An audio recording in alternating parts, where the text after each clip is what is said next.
This is the Fantasy Football Unlimited podcast with your host, Kevin Murray. Welcome to the Fantasy Football Unlimited podcast. On this episode, we have a guest that is one of my favorite individuals in the entire fantasy football industry. He just might be one of the funniest human beings on the planet, and some people out there might consider him the co-host of two of the greatest podcasts ever created in the history of the universe. And I wouldn't argue with that. It's Jason Moore from the Fantasy Footballers podcast. Well, hello. I couldn't help but notice you said one of the funniest people. Things like that. That's highly insulting, Kevin. I'm about to leave the podcast. Ridiculous. Well, welcome in, my friend. I said one of the funniest, but I mean, I have to be fair to people else that are listening out there.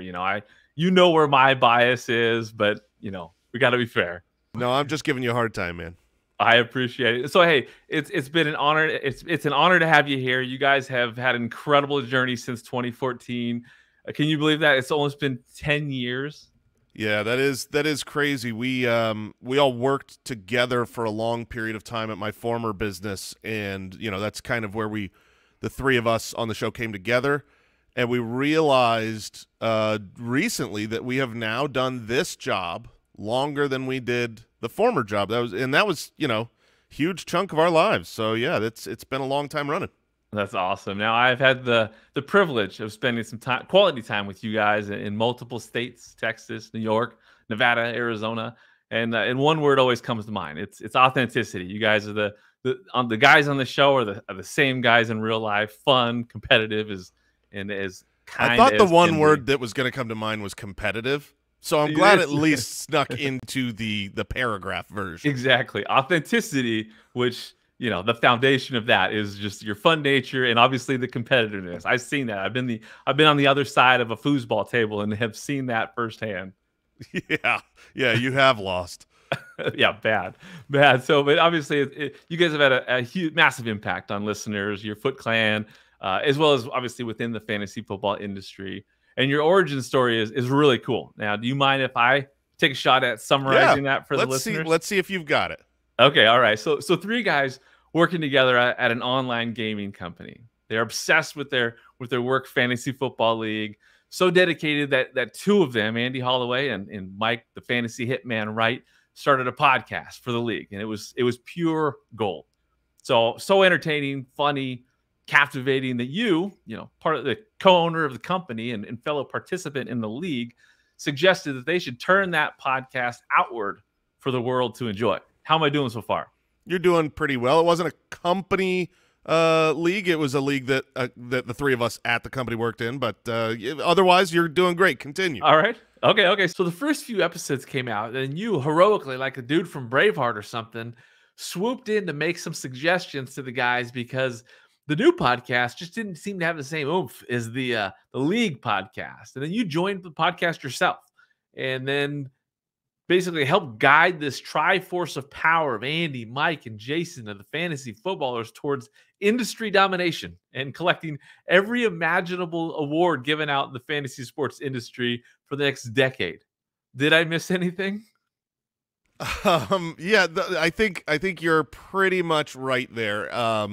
I would say that Mike and Andy healed their woes before I came on. I came on in short order, but yeah, I mean, when they were just doing the podcast for our league, it was fun, relaxed. They were just themselves making fun of us, having a great time. And then when they turned it outward and were doing fantasy football advice, it was like you could just feel the tie tightened up to their neck, and they were being businesslike and giving advice. And it was like, dude, where's the guys on that other podcast? And then they relaxed, and eventually they invited me to be a part of it. And yeah, just skyrocketed, had a lot of fun. We took all of our lessons from the former business on how to market, how to optimize, how to run it like a business. And then we took our personalities and fun and passion and hobbies and all that, and it just made for a nice special mixture. There were so many things involved. The timing, it was like fantasy football was growing rapidly. Podcasting was growing. You know, when we started this, someone's like, "Oh, what do you do?" And I had to look and judge their age and be like, "Can I say a podcast? Will they know what a podcast is? Probably not. I do a radio show." Because, you know, so we just got in at a good time. Everything was exploding, and we got pretty lucky. Well, you guys have obviously inspired a lot of people along the way. You know, it's been so much fun to watch it all unfold. Let me tell you a little story from my perspective. So, you know, once upon a time, you know, I was a pretty busy guy. My wife and I had a little girl. We were dedicated to our business. And so I was at the gym one day, you know, scrolling through YouTube videos. I was probably avoiding a set of curls or something. And I found this video of these guys talking fantasy football. And the production quality was solid. It was engaging content. It had a great blend of entertainment and fantasy football advice. I had no idea these guys were working out of a kid's bedroom and closet in the Arizona desert. But it was February of 2016, and I know it because I tweeted early. About it. What's that? Yeah. So I tweeted about it on February 16th at 8:49 a.m. I said, you know, at the Fantasy Footballers, just recently came across your stuff. You guys are great. Looking forward to enjoying the show for many years ahead. And I was hooked. You know, I was hooked from that podcast. I think it was probably one of the first podcasts that I ever downloaded. And that's awesome to hear. It's cool to hear your recap of what made the show well too, because we've always talked about our 3 pillars. I don't know that we talk about it outwardly as much, but internally, like when we were starting out, we had 3 legs of the stool that we thought were critically important, that we felt at that time you could not find elsewhere. You could find 2 of the 3 elsewhere, but you couldn't find all 3. One was production value, one was entertainment, and one was accuracy. And I think that was kind of our special sauce, because you could find an entertaining fantasy podcast that would help you lose your league. You could find a really accurate podcast that could help put you to sleep. And if you were lucky enough to find something that was engaging and they knew what they were talking about, it sounded like they were recording in a telephone booth in a bathroom. So that was, you know, we wanted it to sound like a professional, high-quality production. We wanted it to be entertaining because fantasy football is fun. That's the whole point of why everyone does it. I mean, certain few people are doing it for money. We're doing it for fun. Most people are doing it for fun, so it's got to be fun. And then, of course, it's not fun if you're not winning, and we're hyper-competitive. So those were the 3 pillars, and it's neat to hear in your inaugural introduction to us that basically that's exactly what stood out. Well, and obviously I was hooked from right in the beginning, and I love the fantasy content, but I certainly love the show after the show because it showcased your personalities so much. It was so easy to relate to you guys, and like most people experience listening to the ballers or spitballers or footballers, you feel like you're the 4th guy at the table. Now you know I talk, you guys aren't talking back, but you still feel like you're a part of it, which is what I think really makes you guys so special. I mean, I think that even that first year for Father's Day, I was talking about, you know, I was sharing my experience with listening to you guys to my family. Father's Day, I had a cereal draft or a cereal buffet on Father's Day because of one of your like best cereal of all time episodes on the show after the show. And then I think like Game of Thrones, you guys talked about Game of Thrones so much. After a couple seasons, I just dove in and caught up because of you guys. So connecting with you guys coincided with the Commissioner of the Year contest in 2016 and 2017. And you guys were super encouraging to me back then, which played a big role in inspiring me to get more involved in the fantasy football community. So essentially, after winning Commissioner of the Year and going to Bristol and meeting Matthew Berry and the ESPN team, Stephania Bell and Field Yates, you know, obviously that experience had a huge impact on me. But after that experience, I began to think, you know, how can I get more involved and contribute in the fantasy community and space? So I had an epiphany that hit me that was, you know, basically, despite me loving and obsessing about fantasy football since 1995, I had no idea how many fantasy football resources and analysts and experts were out there. So every year, you know, I just make my own rankings, magazines. I'd pick up magazines and look at the rankings on the platforms that I was playing on and come up with my own rankings. Now, the Commissioner of the Year experience, you know, that opened up a whole new world to me that I didn't know existed.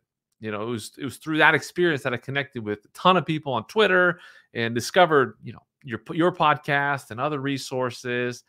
And so what I came up with was Fantasy Football Unlimited website, which is essentially is a portal into the industry, providing links to every imaginable category in the fantasy space. And the foundational premise was that I wanted to share the resources that the average fantasy football consumer didn't even know existed. So the prime example to me at the time was the Fantasy Footballers podcast. I thought, if 60 million people are playing fantasy football, why aren't 60 million people knowing who the fantasy footballers are, right? So I wanted to completely do something. agree. Yeah, well, right. So I wanted to do something that could help me, you know, get into the community and connect with all these people that I'm, you know, connecting with. So I created the website, and I've done my best to get more involved within the industry since that time. And it's been so much fun, you know, and I credit the fantasy footballers a ton in my journey. That's really cool. I mean, it is fun. You know, you said, you know, you start being the fourth person at the table. It is always really interesting to meet people in real life, meet the fans. You know, we got a live show or something, and we hear that a lot. We hear, you know, it's like they feel they know us so well because we're ourselves, and we share our lives with you guys through the course of all of our shows, and so they know us so well, and they feel like we know them, you know, and because they relate, you know, it's like they're talking along with us. We just can't communicate, and so it's always a pleasure to meet them and have that experience. It's a very humbling situation. Well, that's my testimony. So you guys started playing fantasy football when? When did you first discover the game? The first league I ever played was from a friend's dad in high school, but that was like a one-off 1 year. Then it was in college for me, and it was the league of record, the league that spawned the fantasy footballers. That was the first league that was real that I joined when I wasn't, you know, a kid. And at that point, it was a college theater major department that was putting it together. I was a theater major at the University of Arizona, and there were some other theater friends that were big football fans, and I wasn't a big football fan at that point. I was diehard basketball. Phoenix Suns everything, NBA everything. That's the greatest sport. But my friends were doing this fantasy football league, so I joined it up. That would have been in like 2001 or something. And at that point, just fell in love. I'm a one-sport guy. I was like, see you later, basketball eventually. And, you know, I was all football, all fantasy. And that league has been in existence from that point forward. So I think right now our league of record still has 3 people from the OOG. I think the OG was 10. And there are 3 of us that are still there from back from the theater department in college. And the 3 of us, I mean, we wouldn't talk. We wouldn't know each other 22 years later if not for fantasy football. Like, there's just no way. I don't talk to anyone else. My roommate, my closest friends that were closer than those guys in that league, I don't communicate with them from college anymore, but I communicate with these guys all the time because of fantasy football. So, you know, as the years went on, you lose managers, you gain managers. Andy's been around for a long, long time, longer than Mike in the league of record. And then once Mike was brought on to our gaming studio, we got him in the league because he was a big fan. And so, yeah, it's been a blast. That was my original introduction to fantasy football, and it is the core thread that runs through the fantasy footballers today. And that's, you know, I would agree. That's my favorite thing. It connected me first with you guys probably was just how focused your content was built, or how much it was built around the game, the league experience. And that's, you know, as you probably know, that's my passion is the league experience. And you guys get that, you know, every ounce of that, you guys put that into your brand, and I love it. When did you guys know that you're onto something special? I knew it before I was involved, to be honest. And I remember telling Mike and Andy after saying, you know, stop with the button-up T-shirts and ties tied tight mentality. Obviously, they weren't wearing that. You know, but I was like, go back and do the show the way that, you know, you guys are doing the other podcast. And as soon as I started listening to that, you know, it was probably episode 4 of the two of them. I went and I told Andy in the kitchen of Broken Bowl Game Studios, I said, this is going to be big. And he goes, oh, that's really nice. Thank you. You really think so? I go, no, I don't think it so. It is going to be big. There was a dire need at that time for exactly what was being produced. And I'm happy that I was able to hitch my wagon. And I mean, granted, at that time they had, like, you know, I don't know, 10 listeners, 40 listeners. And then, you know, I brought the heat. And then, you know, skyrocketed. But I thought it would be successful right away. I definitely never, ever, ever thought it would be what it is today. I mean, you know, it's like, I still don't. I still can't believe that it is the monstrosity that it has developed into, and who knows where the future goes. But, you know, we've continued to grow every single year. We've continued bigger and newer partnerships every single year.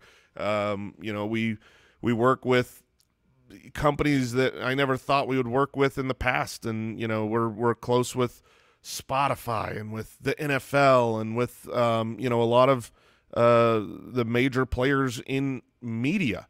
And so it's really fun. We're really, really blessed, and the opportunities are more than I ever thought it could be for a fantasy football show. It's been so fun to see, for sure. Now, how much early on did your deciding to get involved in the FSTA, now FSGA, the Fantasy Sports and Gaming Association, impact your growth in the industry, getting connected with people?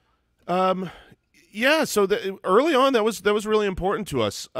We spent what we didn't even have to spend to go to, at that point, the FSTA, the Fantasy Sports Trade Association, conferences, and we were like, we wanted to get involved. We wanted, you know, we took it, like I said, from day one, we took it serious as a business.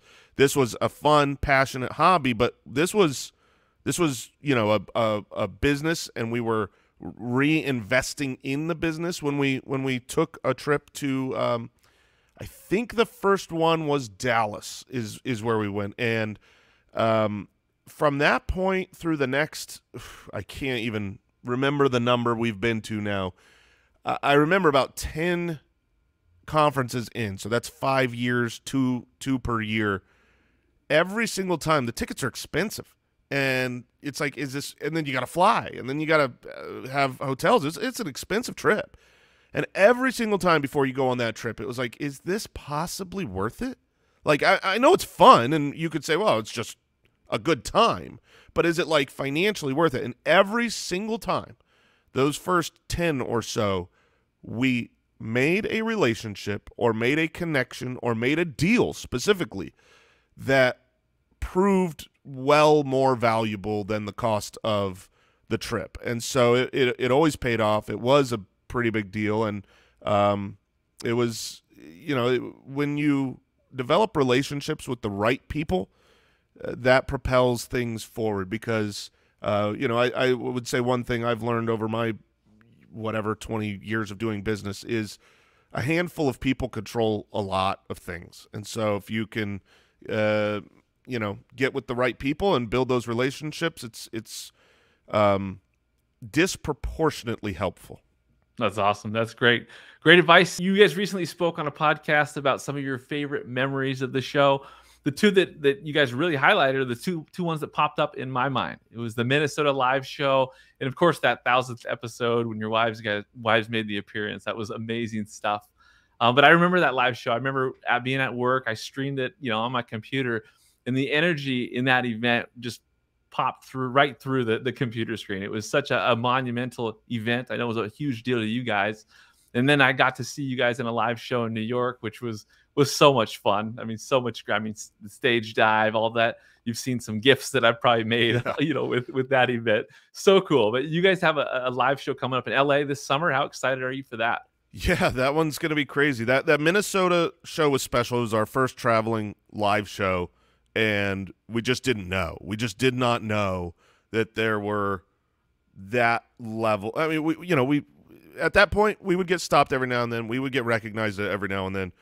But we just didn't know that you could have hundreds of people that were that crazy about it. And it was just beyond humbling. Now, I mean, that was probably a 300-seat room, which was one of our larger. You know, when we do our Phoenix show here, it's, you know, a 200-seat place. And I think when we did L.A. last time, it was like a 250-seat venue or something like that. And, you know, we've traveled around the country. We've all got 3 kids. We've all got busy schedules, busy lives.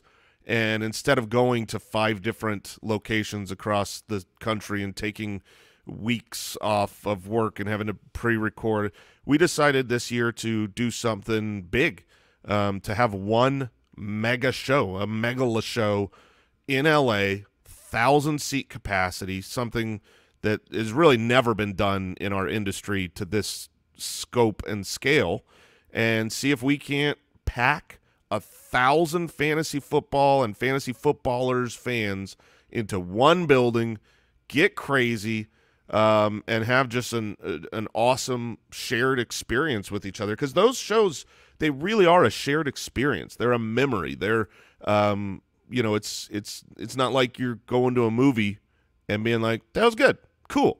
It's you know, at least I hope. I hope it's more of a real experience at a moment in time. Yeah, I mean, I remember people that I met at that event in New York, and I mean, yeah, it's something that lives with you, and it just brings the experience of the Ballers, you know, podcast to real life. Let's talk about everything that the footballers provide to the Foot Clan. So when it comes to your content, when it comes to the website, features, the UDK, tell me about what you guys have going on over there. Yeah, I mean, this is our passion. This is what we are doing ourselves. You know, it's not like we sit in an ivory tower and tell someone else to play our fantasy football for us. You know, I want to win. I use our tools.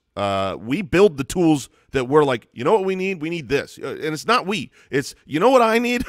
I need this. I need this data. I need to see it this way. I want a tool that does this.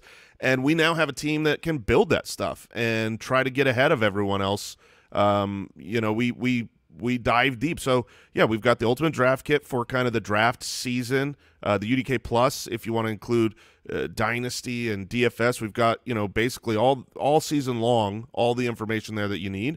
We have the Foot Clan tools where you can join the Foot Clan through the website for all of our in-season everything, whether it's finding the right streaming options, looking at higher level data, matchups, start-sit tools, all of those type of resources, and, you know, our award-winning rankings.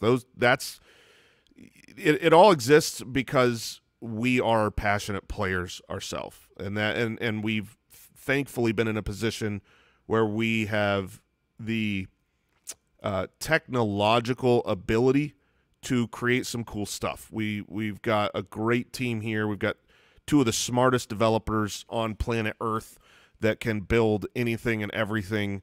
And then, you know, because of our past in building businesses and running tech companies, it goes together. You know, I think that the tools we make it's nice to be able to advertise a product, to talk about a product that's like, yeah, it's great.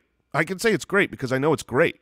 You know, it's hard. I was a salesman long ago. You know, I was a sales manager at Best Buy in my what now feels like childhood days. And you got to sell stuff. And it's like, well, yeah, but this sucks. It's like, well, you still got to sell it. You got to tell them it's good. And it's really nice to be able to actually believe in your products, love your products, and then have people buy them and have people say, I love this product. So it makes it a lot easier than having to sling crap. Yeah, that makes sense. That makes sense. How about Patreon? How about the Patreon perks that you guys offer? Yeah, I mean, that is the Foot Clan. It's kind of it's an unfortunate system, if I'm being honest, that we would never have today if we started it from the ground up now. But our Patreon is the connection to the Foot Clan, which is all of our tools and resources on the website. So if normally you go to a website and you want to subscribe to that website, you just you do it on that website. And for us to connect to our website, we use Patreon as our kind of pretty much at this point they're just the payment processor for the system. But I would say that there's extra, not just tools and resources on the website because of it being Patreon. We've got the extra episode, the Footcast every week, and some additional kind of just support type perks where we want to give back to you guys giving to our company. And so, yeah, that's all done on Patreon. And then, we've got the giant contest every year that you can get in and play to win a Listener League spot with thousands of other people. And so, there's a lot of things over on Patreon or thefantasyfootballers.com, but those are connected. They're kind of one and the same. Yeah, for sure. Now, how about the Spitballers? Now, I listen to every episode. I haven't missed one of those. And it's been a tradition for years. My daughter and I, it's such a great family-friendly show. We always listen to every episode. And I've told you this before, she definitely has a favorite when it comes to the Ballers. I can't tell you how many times I've heard, from the back seat, "Oh, Jason," it's so fun to me to have a smart her, daughter. Yeah. I mean, I get it. Right. So she gets a kick out of you. And how much fun has the Spitballers podcast been for you guys? It's been a lot of fun, and it was less fun in the beginning. It kind of it's had a couple seasons, right? So we used to do this thing, you alluded to it earlier, the show after the show, where after we finished recording the Footballers, we'd record like a 10, 15-minute funny non-football thing for YouTube, just show after the show, talk about a stupid question and goof around, and then there's just a little, there's a little bonus content to try to drive people to YouTube. And then that went away as we got tired of that. And we were at a podcast conference, and we were so sad and jealous because here we are, one of the largest podcasts in the world, and we couldn't take advantage of anything we were learning about podcasting because we're basically a news show. You're not going to listen to last year's episode. In season, you're not going to listen to last week's episode. The matchups are over. They're done with. And so everything we were learning about the podcast space, all the types of, systems and advertising and things you could do, they all required what normal podcasts were, which was evergreen content. And so we wanted to create an evergreen show that was fun, that did not date itself, that you could listen to an episode from 5 years ago and have it be just as good as one that was 5 days ago. That was the goal in creating the Spitballers. It's just a fun show. And when we started out, it was like, we're passionate about it. It was really fun. But then as you kept going, this was something that, it was not necessarily, I mean, we gained traction pretty well right off the bat, but it wasn't moving the needle for us as a business, and we were very busy running, our large podcast. So sometimes it became a burden to create the show doc, create the questions, find the time to record, take an hour, change the set, do everything we were doing, video record, post-produce, all this stuff that we were just like, why are we taking out all this time away from the fantasy footballers to do this? But as time went on, our systems got better. The doc creation became easier. The editing process became, just more systematized, and it started doing much better and making an impact on the business. And so now I don't think we ever mind coming in and recording, and it is a reprieve. It is fun. We sit down and we just have a blast. And it's funny. We don't know what we're recording. Like, I don't ever check the show doc until I'm sitting down. I literally come in and I find out what the questions were right then and there. I hear it when Andy is reading it, and I think I'm almost positive. In fact, Andy, you're here. Tell me, you read the questions on the Spitballers the second you're reading them, that's the second you're finding out what the question is, which is why you make so many mistakes while you read it. He's nodding yes. So yeah, I mean, we don't know. Jeremy Al Borland, he makes all the show docs, and does great work there. I say it got, the process got easier because we just make someone else do it. Not easier on him, easier on us. So we come down, we sit in, and we just have a real fun time for an hour, and it's great too because we pour in so much research, so much time, energy, and effort in the footballers. We want to be accurate. We want to be right. We care about what we said after the show is recorded. Not with the spitballers, man. We just say whatever we want. It don't matter. We don't have to be right or wrong or smart or stupid. We just be. Well, yeah. I mean, as a consumer, it's special. We love it. We love it for sure. My family, we enjoy every second of it. All right, let's dive into some rapid fire questions. I'm gonna rip off some questions. Just give me the first things that come to mind. What do you love most about fantasy football? Camaraderie and community, and dunking on friends. That's great. Whose content did you consume most prior to getting involved in the industry? No one's. Almost no one. I had listened to a couple episodes of the CBS guys. I knew who Matthew Berry was, but I talked about that first trip to FSTA in Dallas. I remember when we went there, I was so embarrassed because Mike knew everybody. Andy knew most of the people. I knew nobody. I'm like, I'm supposed to know these people. There's, that's this guy. He's, and I'm like, just tell me their names before we walk up to them because I don't know anybody here. It's funny. No, I can relate to that. Again, just I just got a couple magazines, did my own rankings, and played fantasy football. Yeah, it was magazines. That was my prep. Yeah. So okay, next up, your thoughts on the Scott Fish Bowl? Oh, I love the Scott Fish Bowl. I love Scott Fish. Really, I don't love the Scott Fish Bowl.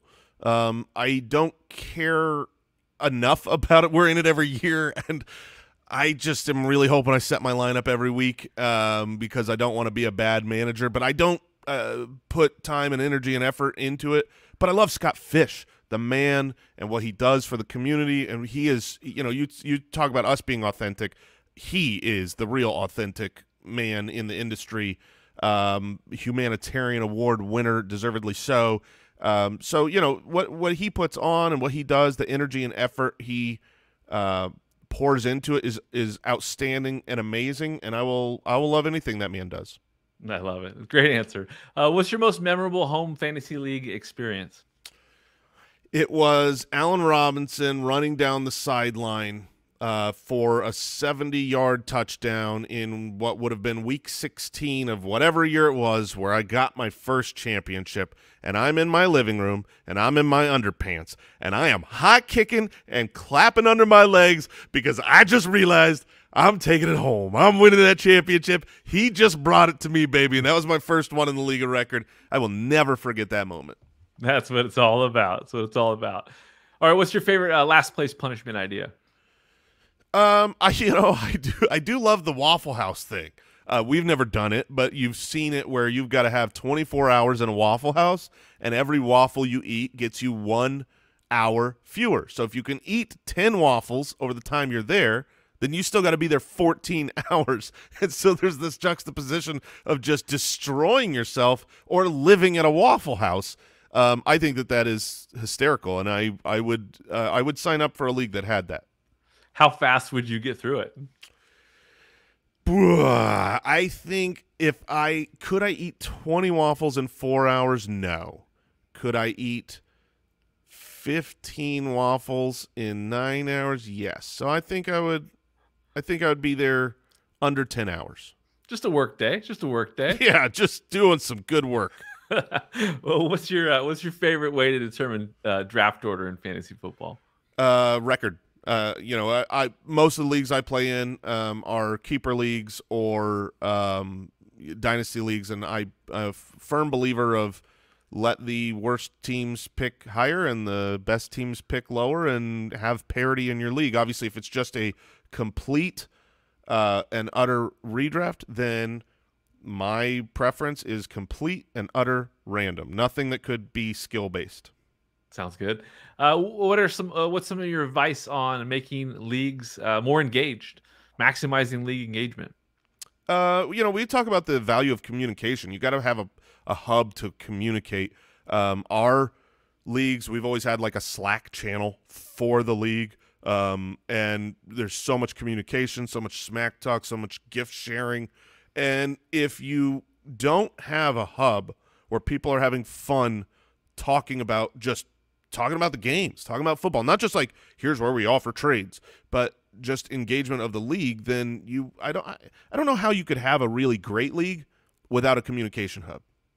Yeah, great point. Great point. What makes a great live fantasy draft? Well, the people in person, that's going to be the start of it, right? You got to have everybody there. It's always unfortunate we got someone on a screen.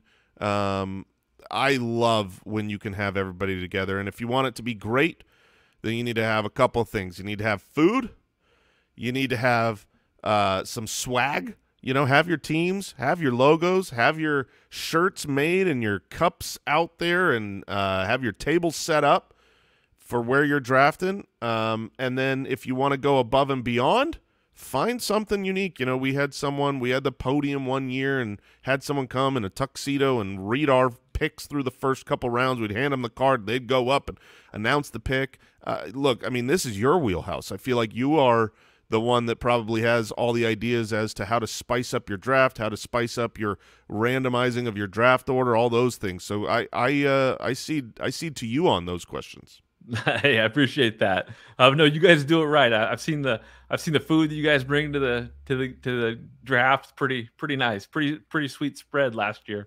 We've had some good times. A couple years ago, we had sponsorship with Traeger, and they brought out their celebrity chef and their grills, and they did it up for us, and that thing, oh man, just so good, just so delicious. I will never, ever have brisket as good as what I had that day.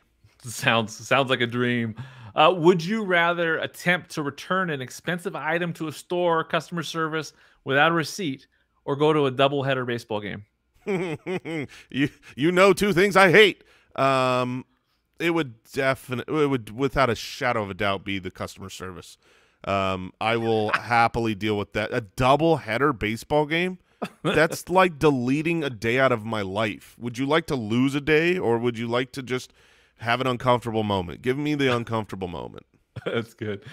Would you rather go on a cruise or stay at an all-inclusive resort on land? Oh, cruise, baby.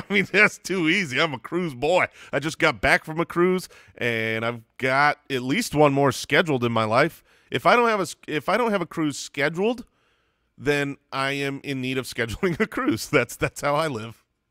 Well, you obviously have not been to beaches, Turks and Caicos. I'm telling you that is like a cruise on land. I highly recommend that. All right, give me a link, and I'll just add that between my cruises. Perfect. I love cruises. You just mix it up. I love it. Would you rather have a brand new pair of socks every day of your life, or have a pickleball paddle that is unbreakable? Oh, that's the easiest question of all time. I want those new socks, because sometimes you need to break a pickleball paddle. Sometimes you got to smash it because the day went poorly. And I've got a lot of pickleball paddles. I've got a lot of pickleball paddles, so I've got room to smash. There's nothing better than a fresh, brand new pair of socks. I've got them on right now. Today, put on brand new socks, and it was great. For the show, for sure. I appreciate that. Yeah. I love it. What's better? What's better, filet mignon or a ribeye? Oh, filet mignon for sure. I look, both of them have great flavor, and some people might say, well, the flavor's better in a ribeye. Maybe, but the flavor's freaking great in a filet. But you know what isn't in the filet? I don't have to spit out pieces of grizzle. I have a nice, tender, perfect, every bite meat of delicious, awesome, red, gorgeous beef. And in the ribeye, there's too much fat, too much gristle, too much. Nah, not for me. All right. Don't hear what I'm not saying. I'll eat a ribeye. I'm just saying if I got the choice. Of course. What's better, dinner butter or butter cake? Oh, man. That's one of the hardest questions I've ever been asked in my life. Dinner butter is very important to me. Fancy butter is delicious, but butter cake is just taking it up a notch. If you've had legit high-level butter cake, which I have, then you can't not take butter cake. It's pretty much going to beat everything. The last time I was in Arizona, I had butter cake at an Italian restaurant in Scottsdale, and my life will never be the same. It was insane. Apparently Arizona knows how to do it up, because we got a couple places here with some pretty special butter cake. I had never heard of it before, so yeah, that's a game changer. I love it. Next up, cane sauce or homemade ranch at a restaurant. This is something I want to know. Yeah, no, I mean, homemade ranch is delicious, but I'm going with cane sauce. Cane sauce is just too special. If I travel to Arizona or wherever, if they got canes, I gotta get that sauce for sure. All right, next up, would you rather have a free pass for unlimited Disneyland churros whenever you visit Disneyland, or a lifetime supply of Hostess apple pies? Oh, mercy.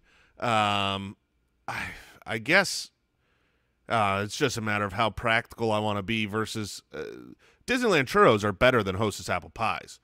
But I don't go to Disneyland but more than once a year, so that's just not going to be as practically useful for me. On the flip side, I should take it because then it will be healthier, because if I've got unlimited Hostess apple pies, I'm gonna die by 50 for sure.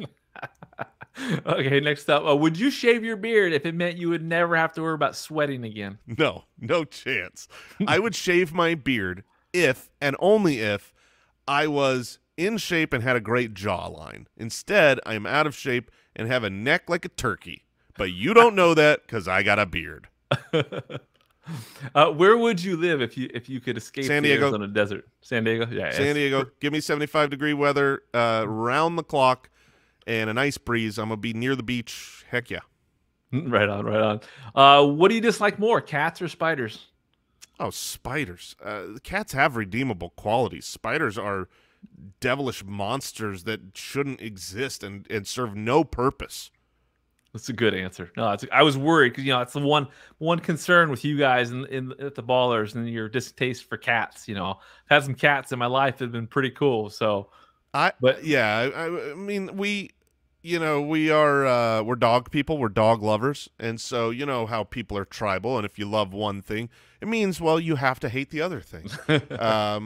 I don't personally hate cats in reality. I think that they are more often than not stupid pets just because they don't do anything. They don't care about you. You can't call them. You can't do that. But there's not really I'm not allergic to them. I don't mind them. They're cute, and kittens are awesome. So yeah, I'm not really as anti-cat as I pretend to be. That's fair. That's fair. All right, now you're a big theater guy. So what would you get more excited for? Braveheart the musical on Broadway, man, or a live action movie of Hamilton? Oh, it's definitely Braveheart the musical. That would be awesome. And I think Hamilton the musical adaptation for a movie would be great. Man, as I think about this more, just thinking through this, I usually do prefer the movie version of a musical to the Broadway version of a musical. In the Heights was better as a movie. Newsies is better as a movie.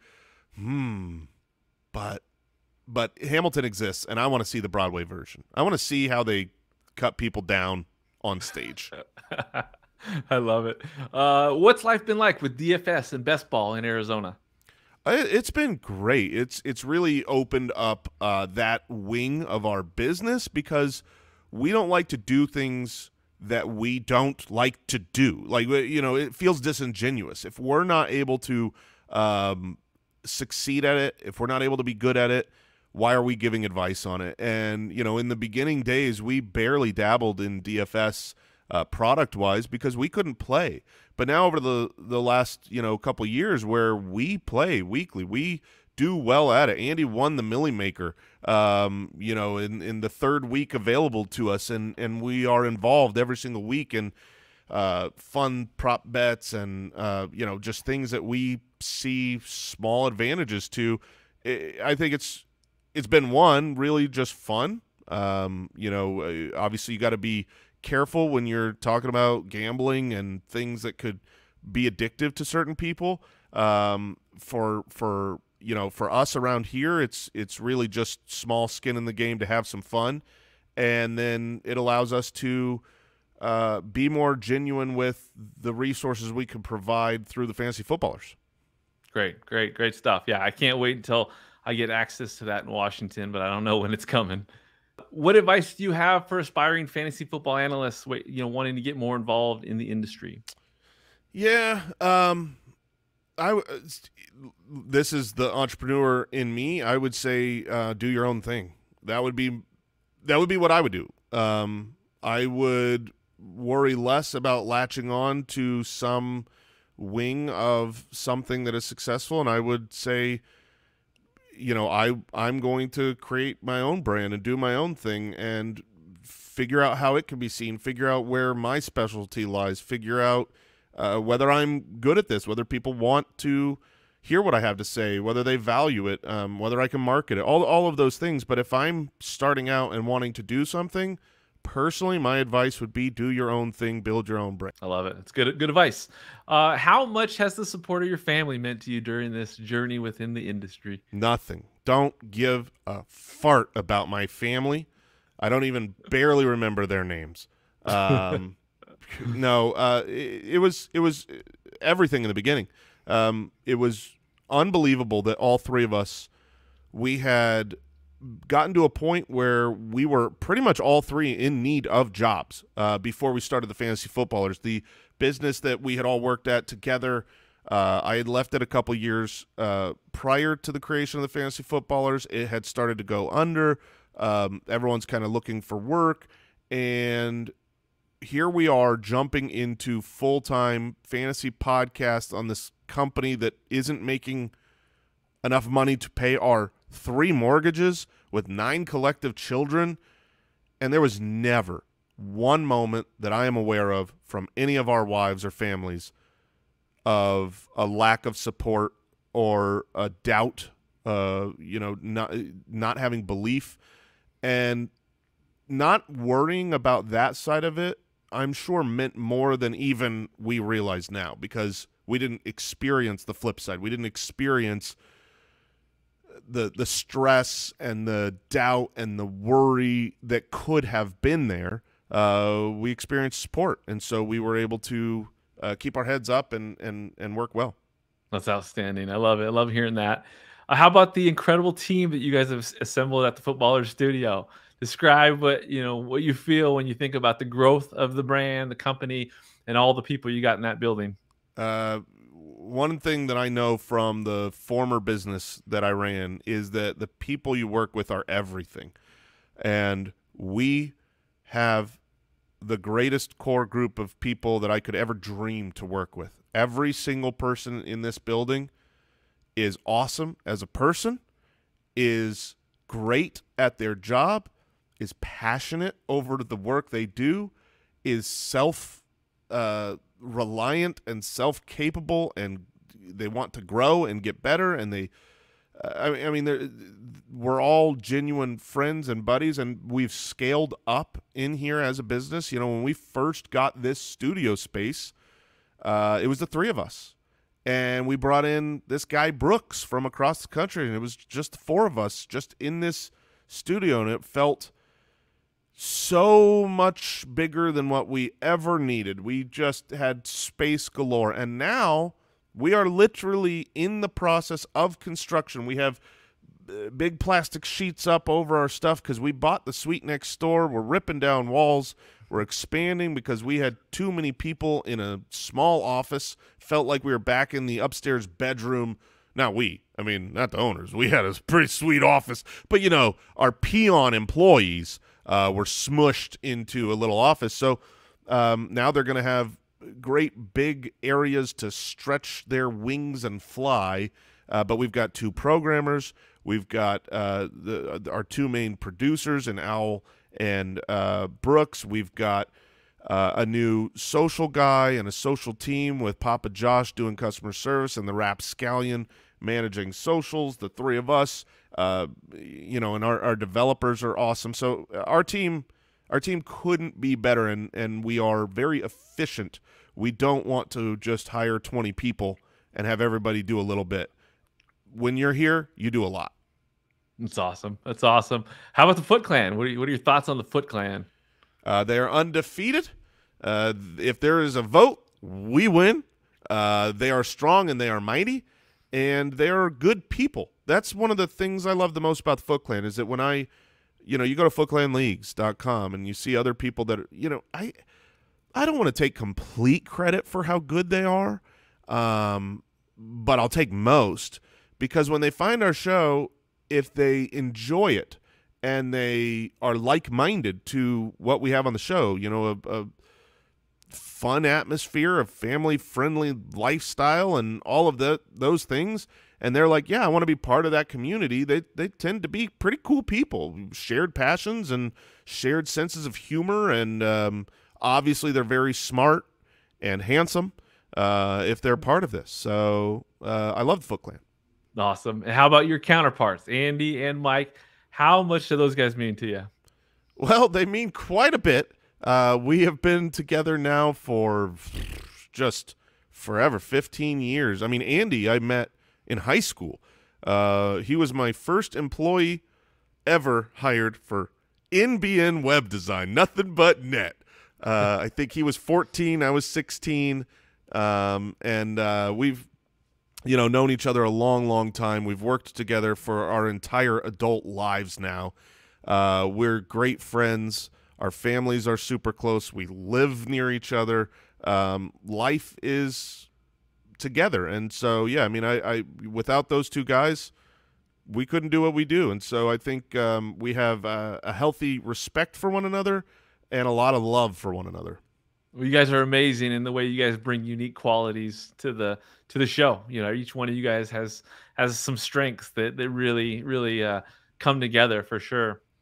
What are you looking forward to most in the 2023 season?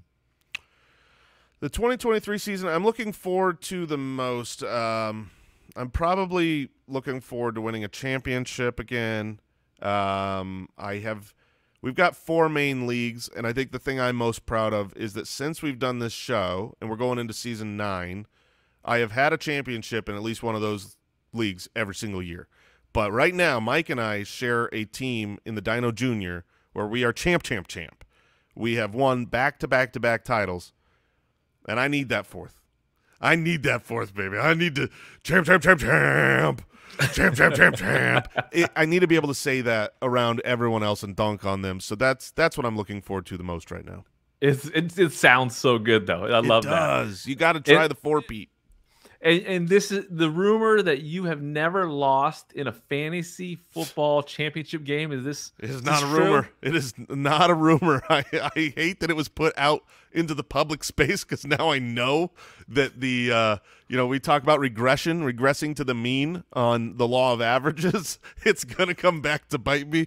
But yeah, I've been in. I mean, part of the reason why I've got a championship in all the years that we've been doing this is because I've been lucky enough to win. And when I say I've been lucky enough to win, some of these have been so unfathomably lucky you have no idea. I mean, obviously, it takes skill to get to the playoffs. It takes a little bit of luck to win a championship.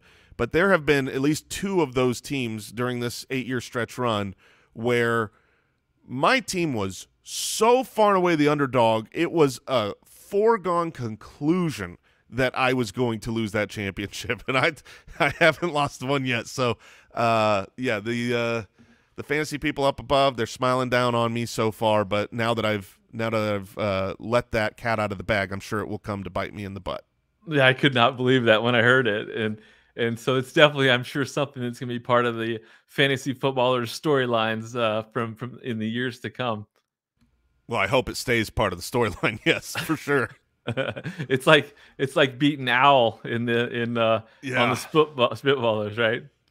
For sure. All right, so Jason, is there anything we haven't covered that you'd like to share before we close things out?